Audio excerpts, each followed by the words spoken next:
Welcome, ladies and gentlemen, to your magic moon message. The moon is in Sagittarius and the sun is in Pisces. Congratulations. We have completed the previous Aquarius cycle.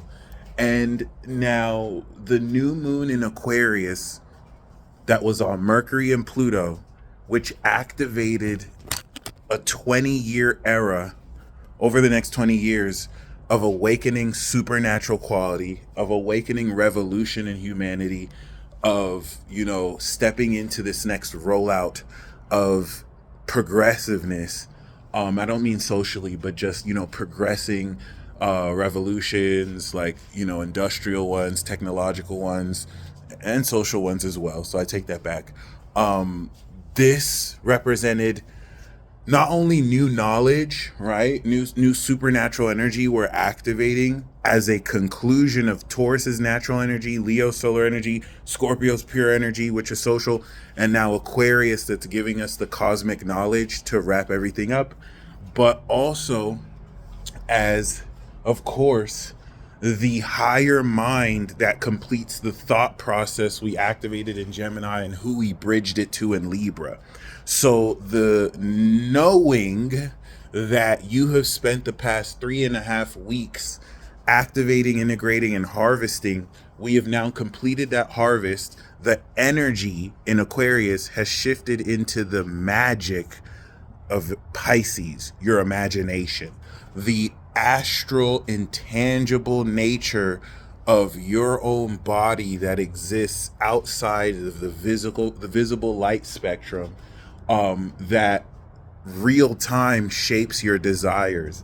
And if Aquarius represents the framework of knowledge where we're programming in our neural pathways what we know relative to the mental plane, Pisces is now in that astral realm that imagines what we have set in Aquarius to think and know.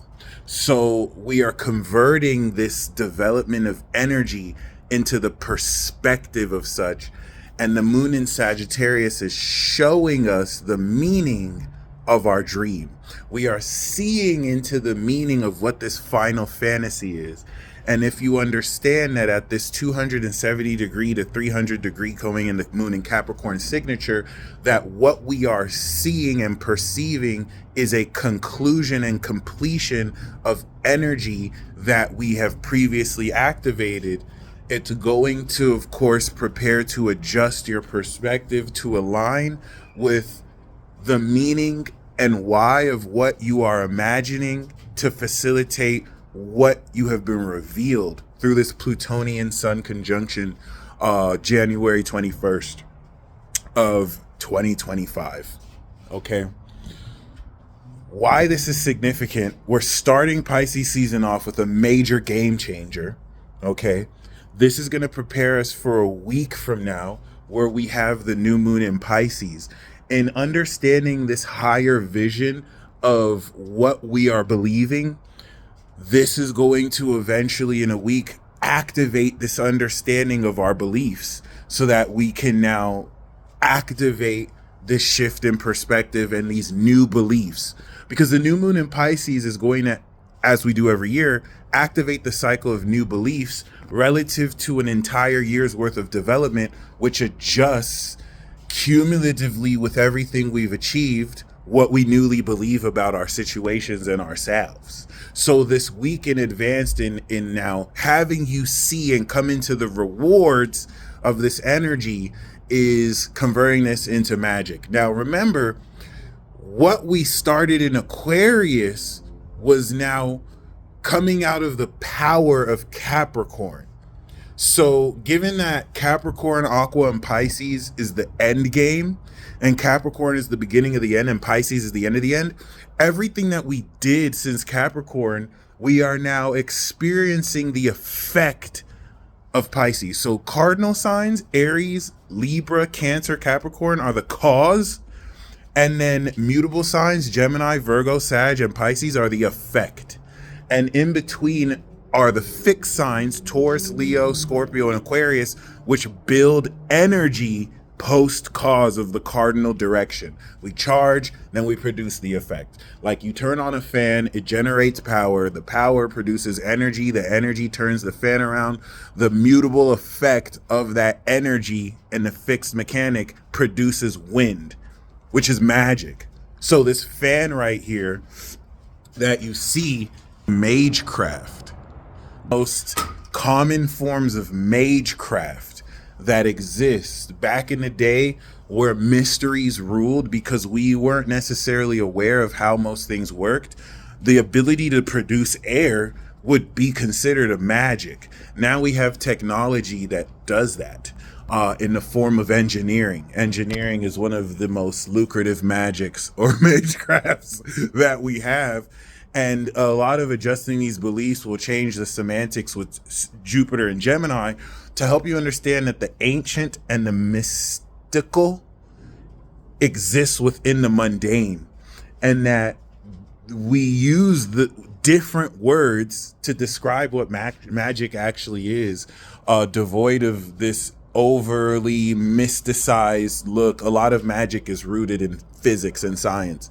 And of course, we'll be changing our vocabulary around that. So yeah, really dope. The moon in Sag is going to oppose Jupiter in Gemini, and it's going to square Saturn in Pisces. And this is going to, in understanding the higher vision, as the moon in Sagittarius, regardless of what zodiac season it is, gives us an understanding moon of a higher perspective, Sagittarius. We are understanding the meaning of what originally in Gemini and Virgo we understood the truth of, and then the analysis of how what we thought was true. Now those facts through the moon in Virgo, we're synthesizing what they mean. And the reason, once again, why that's very significant is now in seeing our final fantasy, as we step into this Piscean portal, now that Mercury is in Pisces, aligning the information our brain is processing ahead of our conscious awareness, it is adjusting our consciousness relative to the meaning of what we will continue to imagine. So basically 3 weeks ago, let's say with that new moon in Aquarius, you awakened to the higher knowledge that you are a starseed, right? Like you've always felt you were a starseed, but now you've awakened supernatural insight with experiences that validate what knowledge you've uncovered. And now that we're stepping into Pisces, you're completing that Aquarius cycle by seeing the meaning of you being a starseed. This higher understanding is now adjusting your beliefs so that they can align more with the truth of you being a starseed. Just one weird example here. I don't really like to use the term starseed a lot, but with that being said, Pisces represents extrasensory perception. The Pisces sun and Pisces suns who you see scampering around, they have extrasensory perception through their awareness. And this enables you to see beyond the physical, but not with your physical eyes.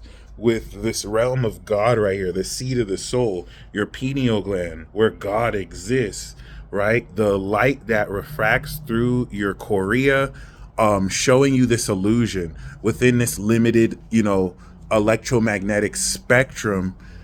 This one eye, right, is what through your imagination helps you see beyond. When people see ghosts and spirits, when people see otherworldly beings, they're not physically seeing them. It is their mind's eye that is imagining a form with which can align with what they're picking up. Okay. Hence, because of the lack of physicality, can open up a broad range of different interpretations. So that's where, especially with the lack of Virgo, you don't want to get too caught up on how specifically things have to make sense versus just being guided by these subconscious and unconscious currents. The moon in Sag opposite Gemini will show you how your mindset has continued to evolve, and in relation to what about this vision you are understanding must align with these thoughts, you will also be checked on how they align with the integrity of your beliefs moving forward. Once again, all of this is to prepare for the new moon in Pisces, where this adjustment of beliefs allows us to start on this cycle. And that's because from now until next week, now when the moon goes into Capricorn, we're going to apply this change in perspective towards what direction we can practically move forward in and gain practical rewards around our belief in being a starseed, right? And now seeing more tangible evidence. It's going to go into Aquarius. It's going to now transcend and release old beliefs around what we knew in light of new insight. And then boom, we activate the cycle. Okay, so we finished harvesting.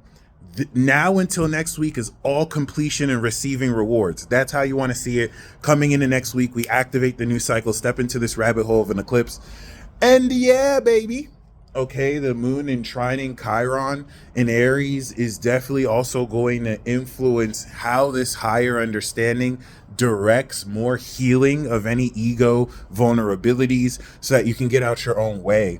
But other than that, I'm going to cut this report short. I hope you enjoy this. You are seeing the rewards. You are seeing the completion and the accomplishments of what you've done over the past month. And this is geared towards adjusting your perspective so that you can imagine in a way that promotes what it is you spent the entire year since March of 2024 really unlocking in your personality. So now as the moon will square the nodes, it will really challenge you to whatever it is you are seeing into this meaning of what you've completed the harvest. It aligns with what you're ready to believe. All right, you guys stay blessed as always. This is going to be an exceptionally magical transit, so do expect people's perspectives to clash. Do expect people to project all sorts of fugazi, insecure stuff about you that really just represents what's within them. Be prepared to remind yourself how unshakable and unbreakable you are. It doesn't matter what issues people have with maybe how or what you do. Their inability to really demonstrate that in integrity is just them using that to try and justify any lack of integrity in their dealings with themselves and you. And tell them to kick rocks and to suck your big fat dick. You guys stay blessed once again. Peace.